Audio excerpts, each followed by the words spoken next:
چوتھی نشانی الذین یقیمون الصلاۃ، نماز قائم کرتے۔ آپ کہیں گے ہم سب پڑھتے ہیں، اور میرے دوستو نماز پڑھنے کا نہیں کہا ہے، نماز قائم کرنے کا کہا ہے۔ نماز پڑھنا ایک الگ چیز ہے، نماز کا قائم کرنا الگ چیز ہے۔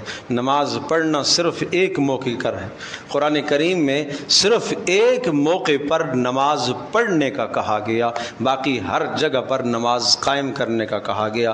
نماز پڑھنے کا کہاں کہا گیا؟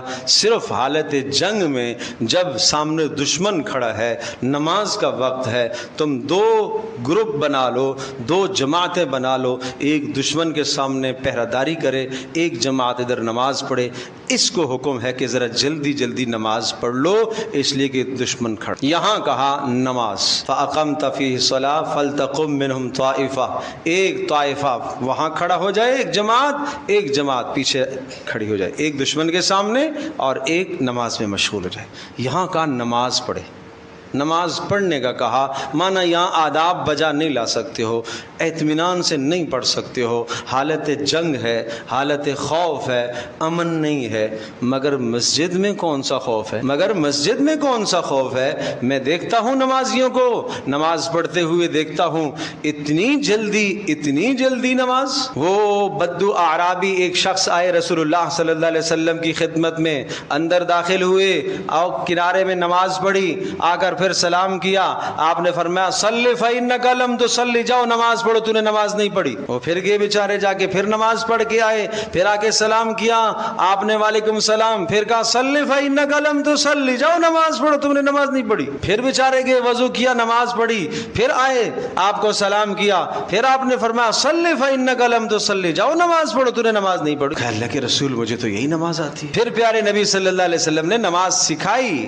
آپ نے ارشاد فرمایا دیکھو، جب تم نماز کے لیے کھڑے ہو جاؤ، اطمینان سے تکبیر کہا کرو، اللہ اکبر، اطمینان سے کہا کرو، پھر اطمینان سے قرات کیا کرو، جلد بازی کی ہے، پھر اطمینان سے رکوع کیا کرو، کہ آپ جب رکوع میں جھکو تو آپ کا سر، آپ کی پیٹھ بالکل سیدھ برابر میں ہو جائے، اور پھر جب آپ رکوع سے کھڑے ہو جایا کرو تو اطمینان سے سیدھے کھڑے ہو جایا کرو، جب سیدھے کھڑے ہو گئے تو پھر آپ سجدے کے لیے جایا کرو۔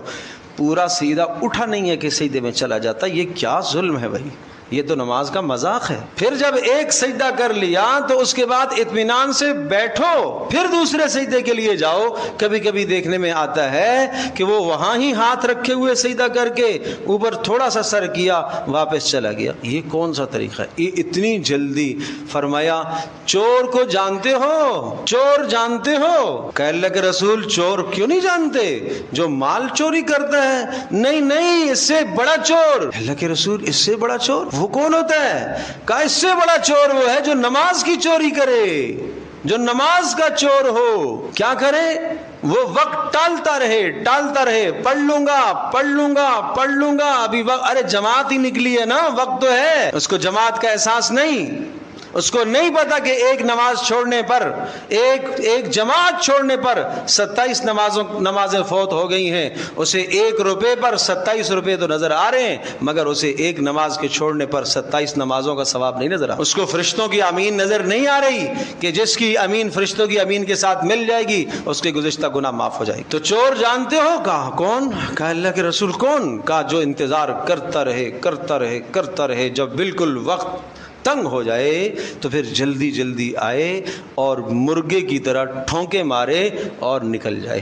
مرغا جیسے دانے چگتا ہے نا، ٹھونکے مارتا ہے، اس طرح سے ٹھونکے مارے اور نکل جائے۔ یہ کیا ہے؟ یہ چور ہے، یہ نماز کا چور۔ اللہ میری بھی، آپ کی، میرے سب نمازیوں کی، پیاروں کی حفاظت فرمائے اس بری نماز سے۔ پھر یہ نماز جب ختم ہو جاتی ہے تو پھر یہ کپڑے میں، بدبودار کپڑے میں لپیٹ کر منہ پر مار دی جاتی ہے، اور یہ نماز بد دعا دیتی ہوئی جاتی ہے، اللہ تجھے غارت کرے، تجھے تباہ کرے، جس طرح سے تو نے مجھے برباد کیا۔ یہ نماز بد دعا کرتی ہے اس کے لیے۔